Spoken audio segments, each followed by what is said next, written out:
I am a very determined person.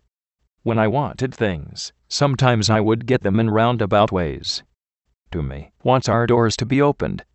I may need many keys just to open one small door. These keys have opened many impossible doors because I keep trying to open them. Some doors will never open for me. That's when I find out I don't need to go in that way. To get a president's autograph could be one of thousands of impossible doors that I cannot open, or is it?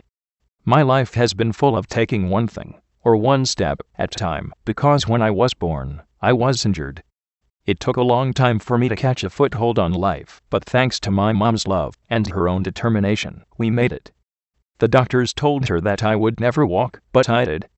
For me, cerebral palsy is just a pesky little mosquito that I have to keep from biting me too many times. But the love of Mom and Dad, my many helpful friends, my own determination have all made my life an enjoyable one. I have so many good memories. There's time when I gave Johnny Carson a painted portrait that I did of him, or when I played on Andrew Johnson's piano and held his walking stick.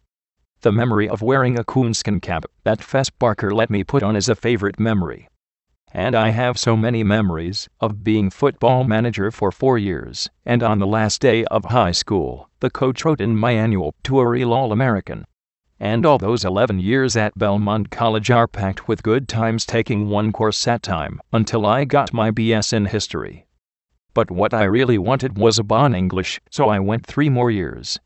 So when Mom says with pride in her voice, he has 2 degrees with honors, I see and feel all the determination that my mom and I have. Now comes a true story. It was October 1964 when President Lyndon Baines Johnson was campaigning for a full 4-year term as president. It was a foregone conclusion that he would win because of his great political skills as well as his calming influence after the assassination of President John Kennedy. And I heard that President Johnson was coming to Nashville on a campaign stop, so I decided to try and get his autograph. To get any president's autograph, I knew, would be no easy matter. But to get President Johnson to sign anything at that time, I thought, would be very difficult at best. I didn't think of all the things that could go wrong. All I knew was I was going to try. That really was all I needed. My next problem was getting to town and back to school in time to get ready for that night's football game. I asked one coach if he wanted to go. He was a good friend that I could count on. He was my geometry teacher and coach of the basketball team, and for 3 years, he let me be one of his managers. He agreed to go with me, but at the last minute couldn't go. I had to think fast. I had $5 in my pocket, so I decided to take the bus. This was a very big decision for me, because I had only been able to go to town by myself since that summer.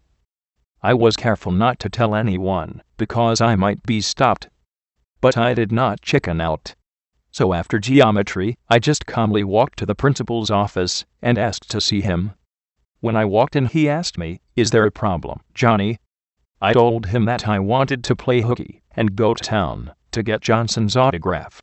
The principal smiled and gave me his okay to play hooky, but he added, "Johnny, be careful." I carried an old Life magazine with my drawing of the president inside.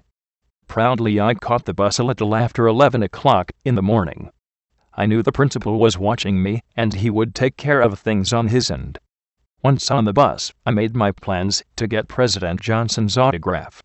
I reasoned that everyone would be crowded around the War Memorial Building to hear the president's speech and try to shake his hand or try to get his autograph.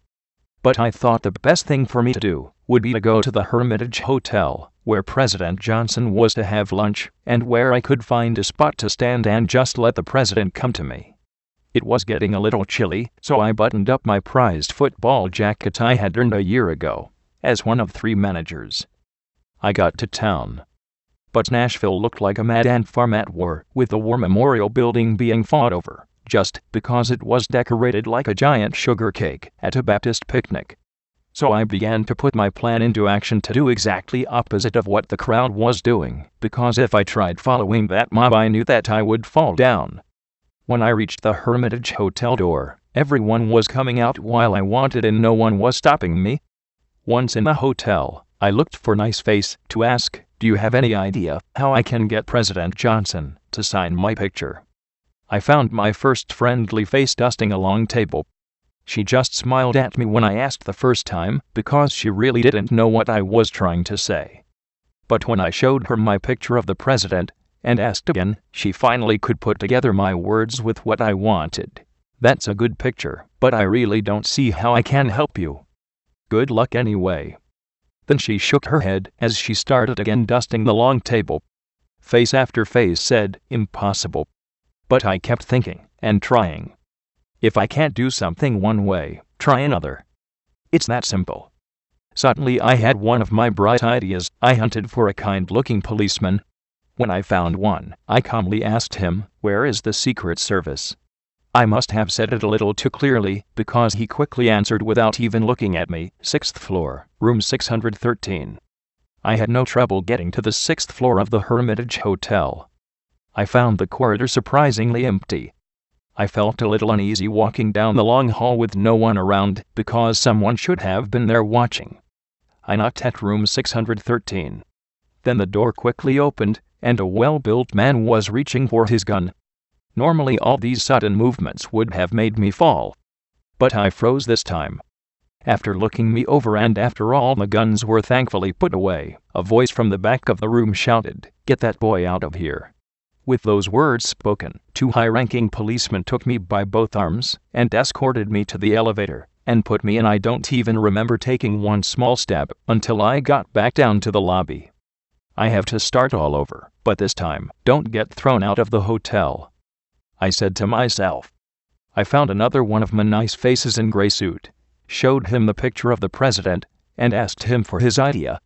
He thought a minute and suggested that I stand near the entrance and hold up my portrait so President Johnson could see it. I did just that. I found a nice spot on a bench where I could sit down, because time had run out for any other bright idea. During all my adventures in the Hermitage, President Johnson had made his speech and was making his way to the hotel. Suddenly people seemed to come out of the wallpaper. Then I saw the president, and I tried to hold up my drawing of him so he could see it. But the influx of reporters and photographers was so great that I was knocked to the floor. I was not hurt, but I couldn't get up. Thankfully our congressman recognized me. He helped me up and saw that I was all right. He asked if I knew who he was. I said, "Yes, sir." He smiled. "Tell your parents hello." It was nice to have a friend who went to Congress. While I was being helped from the floor by the congressman, President Johnson had crossed the lobby floor and went up on the elevator. I felt so sad that I had missed my first opportunity. But I decided to wait some more. I waited. Then, all at once, the elevator door opened, and the mob scene started all over again. But this time the President of the United States was walking directly toward me with a nice smile on his face. President Johnson stopped where I was and shook my somewhat trembling hand. And as any other friend would say to greet me, he said, "Hello, Johnny." The president added, "I understand that you want my autograph." I said, "Yes, sir." And I handed my drawing to the president, but then it was all I could do just to stand up. While bulbs flashed and shutters clicked, President Johnson signed his name on the portrait, and then he calmly walked on. I had to sit down or fall down. I really didn't care which. But I sat down, because I had to look at my picture of the president. While I was sitting there, a man stood over me and said in a rough voice, "I'll give you $50 for it." No thanks, it would be too hard to get again. And I almost laughed at the thought, remembering what I had just been through and also thinking of room 613. He must have understood the first time I said it, because he quickly went away. And I looked at Johnson's autograph. This was my proof that the impossible was possible. I had begun thinking about getting back to school when a Secret Service man returned and handed me a gold LBJ-type pin. He said, "The president sent this to you." I said, "Thank you." I didn't know whether he understood me, but he must have gotten the meaning that was in my heart. I buttoned my football jacket and put drawing of our President of the United States back in the Life magazine. And I thought to myself, what a day. I left the Hermitage Hotel with proof what faith and perseverance can